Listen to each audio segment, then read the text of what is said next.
traders, magandang yaman po sa inyo lahat. Sa video naman na to, syempre ite-trading natin, no? I-breakdown natin yung mga trades natin, especially on this particular trade item, di ba? Na kung saan, kung makikita nyo nga po, na kumita tayo dyan ng moreover, ayan, no? $100 in just 1 hour, no? Actually, wala pa nga eh, kasi yung 44, 37, at dito, meron pa akong trade dyan. Ayan, may 43, 56, yan po ay kinita ko lang ng less than an hour, no? Ayan, kaya naka-live din po tayo dito sa ating YouTube. Ayan, naka-live tayo. And then we are actually doing live stream also sa YouTube. Sa YouTube medyo maraming nanonood, no? So, kaya naman, i-trade breakdown natin itong trade ko na ito. Okay, na kumita tayo ng ganon, itong si Avalanche. Kasi, ayan po ay matagal ko nang pinag-aralan, pinagplanuhan itong trade na ito. Kaya kumbaga medyo nakabisado ko na rin yung sistema. So, kung makikita ninyo, ang daming nakalagay, no? Wag na lang natin yung pansinin. At syempre tayo ay sige, remove natin lahat ng mga drawings natin. Paano ko ba yan nasabayan? Yan, yung pagbaba na yan, no? Unang-una muna, syempre, yung trade idea na yan ay sell short. Sir, bakit sell short? Kasi, kung mapapansin po ninyo, ang Bitcoin, di ba? Kung titingin tayo dito, BTC, USDT, yan po ay tumaas ng tinatawag natin na tumaas siya eh. Diba? Tumaas siya ng nag-bounce. So, tumaas siya ng 7 to 8% if I'm not mistaken sa 1-day time frame. No, yung pagkataas niya ng hindi pala 8%, no? Kumbaga short percent lang itong inangat niya ngayon. Medyo nag-risk tayo, nag-sell short tayo dito, banda. No? Pero sa lower time frames at sa ibang crypto. So, yan po, sa Avalanche natin ginawa yon, no? So, Avalanche USDT-P, Perpetual Futures. So, ayan, no? Kung may mga questions kayo, comment nyo lang dito, guys, no? Meron tayong 3 viewers. Ayan, naka-record din tong live na to para mabalikan. So, ngayon nga po, kung mapapansin niyo, ito ring tinatawag natin na Avalanche, no? Nag-sell short tayo dito, banda. Okay, sir, bakit? Kasi sa lower time frames, 5-minute time frame, makikita po ninyo, may resistance po doon. Ayun, no? Nilaro lang natin tong range na to actually. No? Nilaro lang natin tong range na to. So, hindi ko na dito ipapakita, no? Pero nandyan yan yung aking records, no? So, kasi baka magulo pa eh, no? Naka-setup na to. Dito na lang tayo mag-analyze kasi ito naman yung trading record. So, 'di ba? Yung sell short, nag-sell short din tayo diyan, and then dito tayo nag-buy back. So, profit tayo na more over $100 in just, wala pa nga 1 hour. So, ngayon, kung mapapansin po ninyo, paano ba yung trading style ko diyan? Paano ba yung trade idea? No, actually nga tulad po ng sabi ko, unang-una muna magbuo ka muna ng range, no, ng support and resistance. Kung makikita natin diyan, nag-breakdown po 'yan eh. No? And then yung support dito, no, makikita nyo yung support dito naging resistance at this level. 'Di ba? Naging resistance. No, naging resistance siya, tumaas ulit beyond that level, beyond the 33, no, to 33.3. Mapapansin po ninyo na umangat doon yung presyo niya.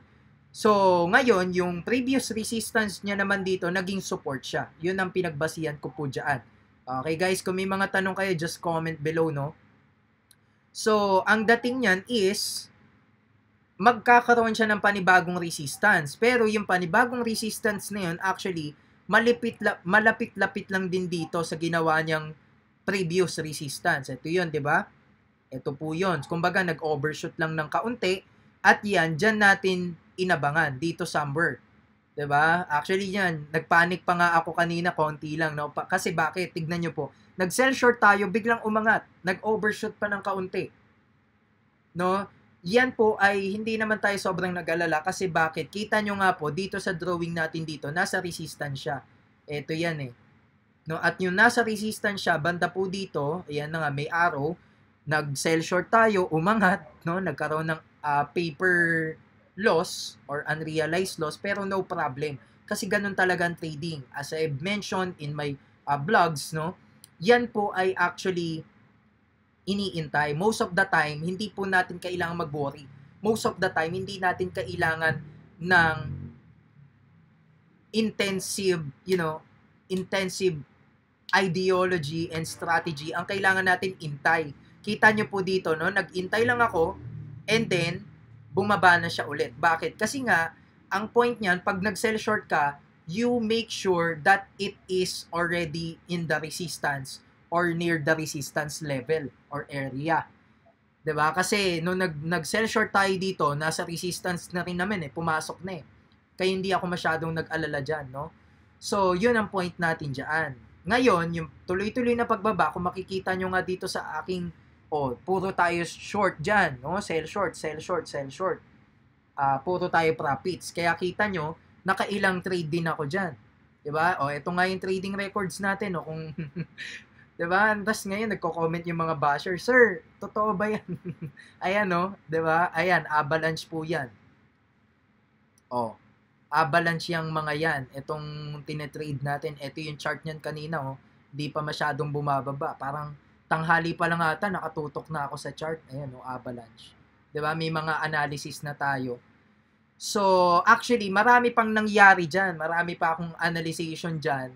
Pero, most commonly talaga, ang style ko dyan ay support and resistance, no? Siyempre, meron pang secret recipe.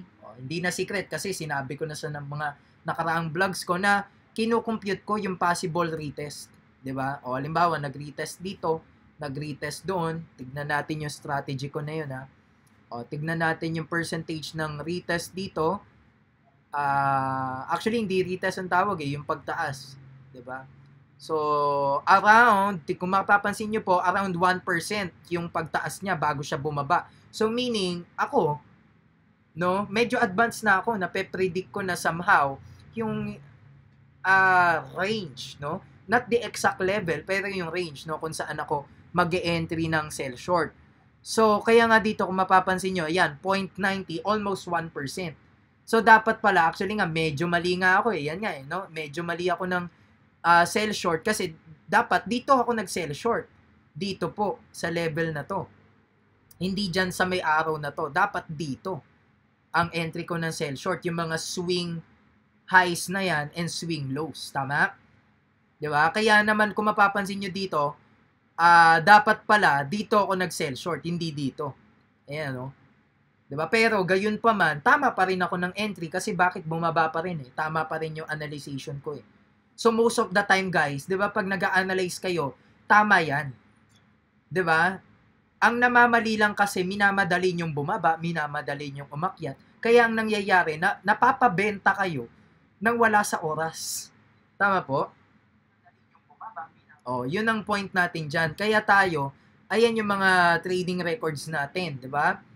So, kaya kung mapapansin nyo, ngayon, saan tayo naghuling entry natin? Yung pumanalo tayo ng $60, no? Pumanalo tayo ng $60, nag-sell short po ako dito. Ayan, dito. And then, hinintay ko bumaba ng bumaba. Kaso, nakapag-buy na rin, buyback na rin ako dito. Ibig sabihin, na-close ko na yung position ko. Tama lang naman. Bakit? Kasi yung nasa support na almost. Almost it hit the support level. Almost pa lang. Pero ngayon, ang lesson kasi dyan, kapag ka natitrigger yung support level, ibig sabihin po nun, anytime malapit na siyang umangat. Diba? So, kaya dito, sakto, nakapag buyback tayo dito or na-close ko na yung position ko with 56 plus, no? To $60 net. Okay, kasi may trading piece pa yun, no? Pero yun yung pinaka-idea dito, no? Nagaling sa resistance, kinumpute ko, ilang percent yung retest, ilang percent yung pullback, and then saka ako nag-entry dito, hinantay ko lang bumaba. Yun lang. Actually, napakasimple lang no, na trading strategy.